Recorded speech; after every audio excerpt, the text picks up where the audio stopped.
Sardar Masood is with me, former president and renowned diplomat on behalf of Pakistan. सरदार साहब से भी मैं पूछना चाहूंगी, अभी काफी डिस्कशन इसके ऊपर भी हमारी। सरदार साहब, you are here since morning and you're speaking to different media outlets. You spoke to international media as well. आप बताइए ये तमाम तर राउंड ऑफ डायलॉग के हवाले से, what is your perspective and what do you think how it's going about? अच्छे माहौल में मुज़ाकरात शुरू हुए और उसके बाद जो है जो वज़ीर आज़म पाकिस्तान से वफूद की सराहन की मुलाकात हुए हैं और उन्होंने अपनी पोजीशन से पाकिस्तान के वज़ीर आज़म को आगाह किया, जिसका मतलब है कि पाकिस्तान का सहूलतकारी का, मेज़बानी का, सालसी का रोल बरकरार है। दूसरी जो चीज़ हो रही है वो ये है कि अब अमेरिका की इत्तलात आ रही है कि अमेरिका और ईरान की भी बरामद राब्ते हो रहे हैं और उस वजह से जो है ये उम्मीद उभर के सामने आई है ये अपने इख्तलाफात मिटा लेंगे और बुनियादी इख्तलाफात मिटा लेंगे। दूसरे उलझे हुए मसाइल जो है वो बाद में हल कर सकते हैं, लेकिन इतना कम अज़ कम वो ये कर सकते हैं कि इस जंगबंदी को मुस्तकिल कर दें और उसके बाद आपने हरमुज के ऊपर कोई राय हो जाए। और फिर जो तीसरी चीज़ ये हो सकती है कि जौहरी प्रोग्राम के सिलसिले में कोई फैसला हो सकता है कि उसे कमेटी हल कर सकती है। ऐसा हो पाएगा? I'll appreciate अगर आप थोड़ा सा और भी ऊंचा बोले ताकि नाज़रीन जो है इस वक्त ये बहुत हसास मुज़ाकरात चल रहे हैं। कोई चीज़ भी कबल अज़ वक्त कहना उससे जो है खबर फैल जाएगी और उसके बाद जो है यानी वो खबर जो है आजकल के माहौल में फैलती चल जाएगी। मेरा ख्याल है कि बहुत ही खास मंजर है और इसमें हमारी यानी पाकिस्तान की कोशिश ये होगी कि ये मुज़ाकरात नतीजा खेज साबित हुई। मैंने कहा कि जौहरी प्रोग्राम है उसके ऊपर कोई मुआहदा हो सकता है। जो ईरान के और अमेरिका ने और दूसरे बरादरी ने वक्तन फवक्तन पाबंदियां आयद की हैं, प्राइमरी एंड सेकेंडरी को रिमूव किया जाए और ईरान को किसी किस्म का रिलीफ दिया जाए ताकि वो तामीर नौ का आगाज कर सकें। लेकिन पहली शर्त यह है मुस्तकिल जंगबंदी, बिल्कुल उससे जो है आलमी मीशत में इस्तेहकाम आएगा और बहुत सी हमारी तवक्कुआत हैं। Thank you so much ambassador और I be still waiting for you. अभी आपसे एक तफसीली डिस्कशन जो है हमारी एक पॉडकास्ट स्टेशन पर होनी है, but I wanted you to appear क्योंकि इस वक्त अभी आयशा जो है इस वक्त स्टूडियो से लाइव कर रही है and she has her panel as well. Ambassador Masood is very optimistic अभी और वो ये कह रहे हैं कि ख़यास आराइयों से गुरेज के साथ साथ ये जरूर देखना होगा कि मुस्तकिल जंगबंदी अगर हो जाती है तो being a diplomat he saying that obviously we see light at the end of the tunnel कि अगर मुस्तकिल जंगबंदी होती है तो यूं समझें कि ये बहुत बड़ी मशली राह भी होगी और वो जो मसाइल जिनकी हम बात करें ईरान और अमेरिका के माबैन, उन्होंने एक हल्की सी खबर भी दी बीच में and we can not doubt his instinct या उनके सोर्सेज पे कि उन्होंने कहा कि अमेरिका और ईरान के बराह रास्त मुज़ाकरात भी शुरू हो चुके हैं उनकी इत्तला के मुताबिक। तो ये एक बहुत बड़ी आइस ब्रेकिंग है आयशा और मैं बार बार आज यही बात कर रही थी कि लोगों के लिए शायद ये इवेंट अभी उतना माने ना रखता हो, उनके लिए इतनी सिग्निफिकेंस ना हो, मगर इसकी सिग्निफिकेंस आप ईरान और अमेरिका से पूछेंगे आइंदा आने वाले तारीख की किताबों में तो वो कहेंगे कि हाँ ऐसा मौका था कि जब हमने अपनी फेस सेविंग के लिए ही सही मगर मुज़ाकरात से इनकार कर दिया था, हमें पाकिस्तान टेबल पर लाया। बिल्कुल, बहुत शुक्रिया सुमेरा और मसूद साहब की भी राय का बहुत शुक्रिया। यकीनी तौर पर उम्मीद अफजा सूरत हाल है। जो कुछ इस वक्त तक रिपोर्ट हो रहा है वो ये बता रहा है कि आपसी में एक मुज़ाकरात का सिलसिला हो चुका जिसके बाद एक ब्रेक लिया गया है और ये सूरत हाल ये बता रही है जिस तरह की बिट्स एंड पीसेस में बात सामने आ रही है कि एक पॉजिटिव एनर्जी है और मुस्बत तौर पर आगे बढ़ा जा रहा है। आमिर अहमद खान साहब, जब मामला शुरू हुआ तो हमारी डिस्कशंस थी वॉर ऑफ चॉइस और वॉर ऑफ सर्वाइवल को लेकर कि किसने क्या किया और क्यों किया। अब 40 दिन के बाद इस्लामाबाद में बैठकर मुस्तकिल जंग बंदी के मुतालबे के साथ हजारों मील दूर जेडी वैंस आए हैं कि अगर संजीदगी है ईरान की तो हम भी नतीजा खेजी देखना चाहते हैं इसके अंदर। आप समझ रहे हैं कि ग्राउंड जो बनाया गया है इस्लामाबाद की तरफ से हम वाकई एक मुस्तकिल जंग बंदी और हुर्मुज पर कोई ना कोई ऑपरेशनल फ्रेमवर्क देख पाएंगे, क्योंकि दोनों ही समझ रहे हैं कि इसको कंस्ट्रक्टिवली आगे बढ़ना जरूरी है। आई थिंक इसके अलावा और कोई तरीका है नहीं इस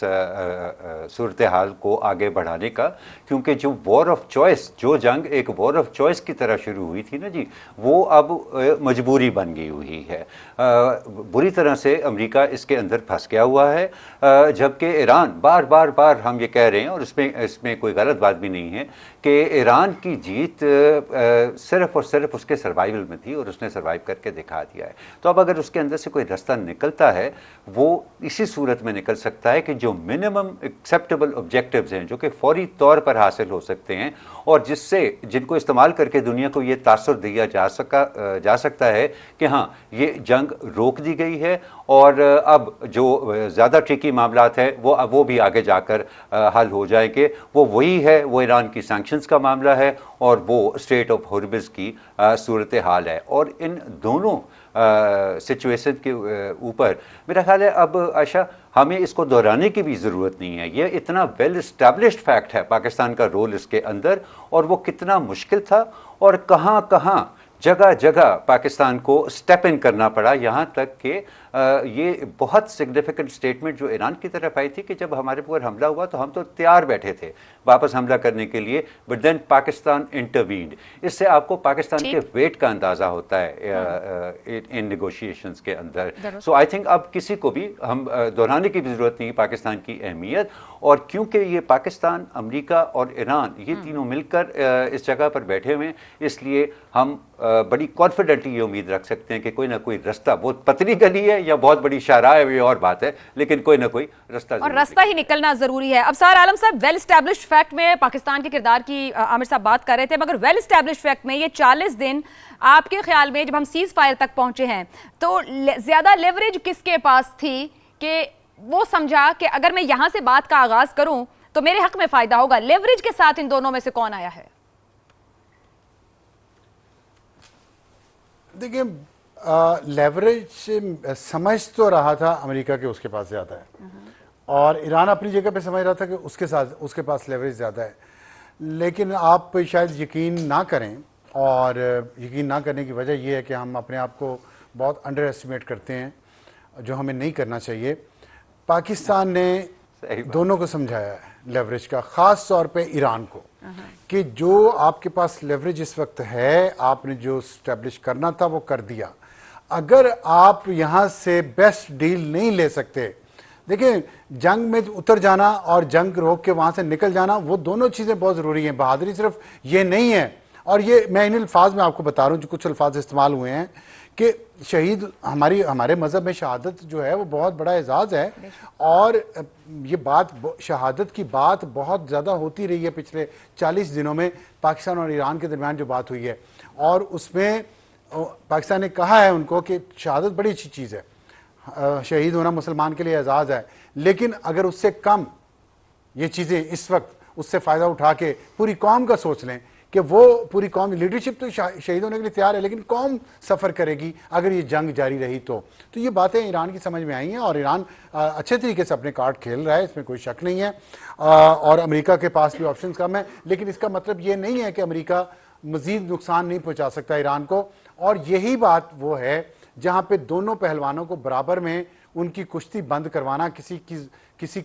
के लिए ज़रूरी था, और वो रोल पाकिस्तान ने प्ले किया है। इसमें पाकिस्तान ने दोनों को मेरा ख्याल है रियलाइज करवाया है कि आपको जितना लेवरेज मिल गया है वो लें। मगर अब साहब जब आप ये कह रहे हैं कि ईरान को नजर आ रहा था कि उसके हाथ में कुछ है, जाए वहीं अमेरिका, जाहिर बात है अमेरिका एक अस्करी ताकत है और उस जैसी कुव्वत दुनिया में नहीं है, उसका मुकाबला नहीं उस तरह से किया जा सकता। मगर मेज पर बैठने से पहले जो मुतालिबात ईरान ने रखे, जैसा कि उन्होंने कहा सीज फायर लेबनान में हो, जिस हद तक भी हुआ आखिर अमेरिका को रिस्पॉन्ड करना पड़ा कि इसको रोको और अगले हफ्ते के अंदर मुज़ाकरात हो। फिर वो अपने फ्रोजन एसेट्स की बात करते हैं, खासतौर पर कतर में जो पड़े हैं, वो कह रहे हैं वो फौरी तौर पर सैंक्शन किए जाएं। वेंस को लीड करना चाहिए, हम विटकॉफ और उसको उतना संजीदा नहीं समझ रहे, जेरेड कुशनर को। स्ट्रेट ऑफ हॉर्मज़ को हम अपनी मर्जी से हैंडल करेंगे, अभी तक अपनी बातें रखकर ईरान बैठ रहा है। आप समझ रहे हैं कि यहां से उसे जहां पीछे हटना पड़ा ईरान, वो पीछे हटेगा, जरूरी है उसका पीछे हटना अगर कोई ऐसा मामला इसके अंदर आता है? देखें, सबसे बड़ा मसला जो है ना, स्टम्बलिंग ब्लॉक जो है वो ट्रस्ट डेफिसिट है। ईरान के साथ जो कुछ किया है, मैं कहता हूँ अमेरिका ने तो किया, तो अमेरिका नहीं है, लेकिन ये इसराइल ने किया है। इसराइल जिस तरह अमेरिका को इस्तेमाल कर रहा है, ट्रंप को जिस तरह उसने इस्तेमाल कर रहा है, मैं इस बात पे मुझे थोड़ा सा इत्मीनान है, खुशी नहीं मैं कहूँगा, कि मैंने अमेरिकन मीडिया को देखा है कि अब वो ये बात करना शुरू हुआ है कि इसराइल हमको किस किस तरह यूज़ कर रहा है।